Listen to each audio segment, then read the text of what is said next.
Listen, if you've been thinking that you're doing this grieving thing all wrong, before you spiral any further, I want you to watch this video. Because grief does not always look like crying every day or openly falling apart. Sometimes it looks like anxiety and exhaustion and just feeling completely disconnected from ourselves. In this video, I want to help you stop judging your grief and start understanding what your mind and your body might actually be trying to tell you. But before we jump in, let me quickly introduce myself. I'm Amanda. I'm a therapist and someone who has experienced profound grief firsthand. I lost my mom to early onset dementia after years of helping care for her. And just a few years later, I became a caregiver to my father during his battle with pancreatic cancer before losing him as well. So through both my personal experience and my work as a therapist, I've learned that grief is so much more than sadness. It shows up as anxiety, as being overwhelmed, as brain fog and exhaustion, and just feeling completely unlike yourself. And that's why I've created this channel, to help you better understand what's happening in your mind and your body after loss, to learn practical tools to navigate grief and anxiety, and really to remind you that you're not alone in this journey. First of all, I want you to know there is no correct way to grieve. I think a lot of us unconsciously compare our grief to movies and social media. We think grief is supposed to look dramatic and obvious all the time, but real grief is messy.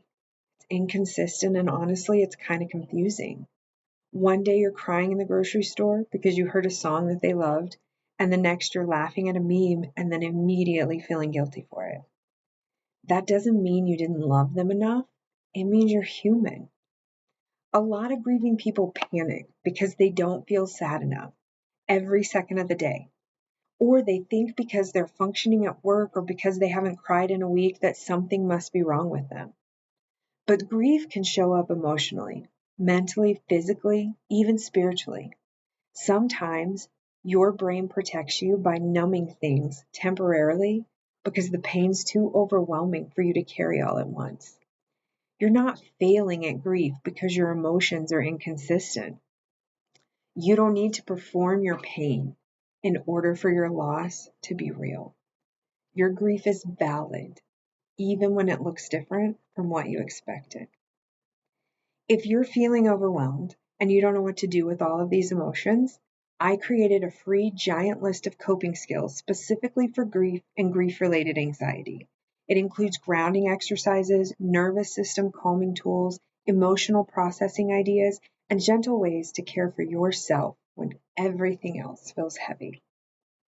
Now, one of the biggest reasons that people think they're grieving wrong is because grief often shows up as anxiety. And nobody really talks about this enough. After loss, your nervous system can start feeling unsafe. Your brain suddenly realizes that life can change instantly, people can disappear, and things are not as controllable as they once felt. So your body goes into protection mode. And that's why grieving people often experience things like panic attacks, racing thoughts, trouble sleeping, the fear of losing other people, that constant overthinking. You're not crazy. Your nervous system is just overwhelmed. And a lot of people think that they're handling grief badly when really your body is just trying to survive something emotionally massive. So instead of asking, what's wrong with me? Try asking, what's my body trying to protect me from right now? That small shift can create so much more compassion for yourself. Now, another thing that makes people feel like they're grieving wrong is the timeline. There's so much pressure to move on, to heal, to just get back to normal. But grief does not care about our timelines. Sometimes people expect themselves to be okay after a few weeks or months because everyone around them stopped checking in. But grief can resurface years later, with anniversaries and birthdays, certain smells, songs, memories, and just random moments you never expected. Honestly, that's normal. Healing is not linear. Some days you'll feel so strong, and other days it will hit you like the loss just happened yesterday. This does not mean you're going backwards. You're not behind in healing. You are adjusting to a reality that your heart never wanted in the first place, and that takes time. One of the hardest parts of grief is that your mind can go blank when you need support the most. And that's why I put together this free giant list of coping skills that you can turn to when you're anxious, numb, overwhelmed, or just trying to get through the day. A lot of grieving people also think that they're failing because they can't do life the way they used to. Grief affects our concentration, our energy, our memory, our motivation. You might be noticing things like brain fog, exhaustion, difficulty making simple decisions, struggling with simple tasks, and then you judge yourself for not being productive enough. Listen, grief is heavy.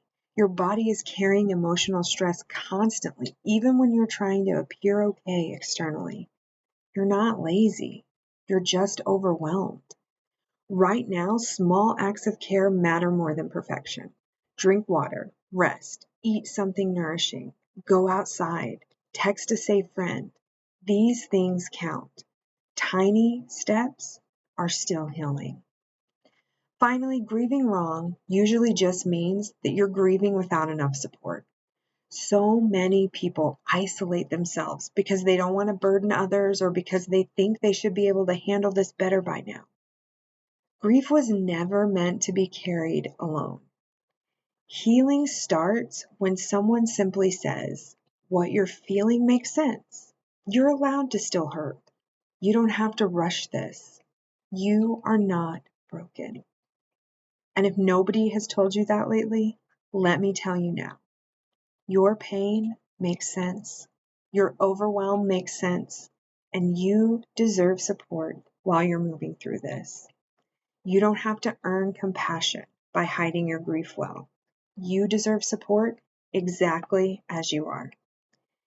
If you've been feeling overwhelmed, exhausted, anxious, numb, or just completely unlike yourself after loss, it doesn't mean you're grieving wrong. It means you're grieving. So be gentler with yourself during this season. Your healing does not need to look perfect in order to be real. If you've ever wondered whether you're grieving wrong, I'd love to hear from you in the comments. What's been the hardest or most surprising part of grief for you? Sharing your experience might help someone else realize that they're not alone. And before you go, don't forget, I've put together this free giant list of coping skills for grief anxiety with over 100 practical strategies to help you manage overwhelm, calm your nervous system, and get through the hard days. Click the link below to download your free copy today. You do not have to navigate grief by yourself. That's why I'm building this dedicated online community where we'll go deeper into everything we talk about on this channel, from grief anxiety and nervous system healing to practical coping strategies and finding your footing after loss. Through workshops, courses, live support, and connection with others who truly understand, you'll have a place to learn, heal, and grow at your own pace. If you want to be the first to know when we open our doors, be sure to join my email list using the link below.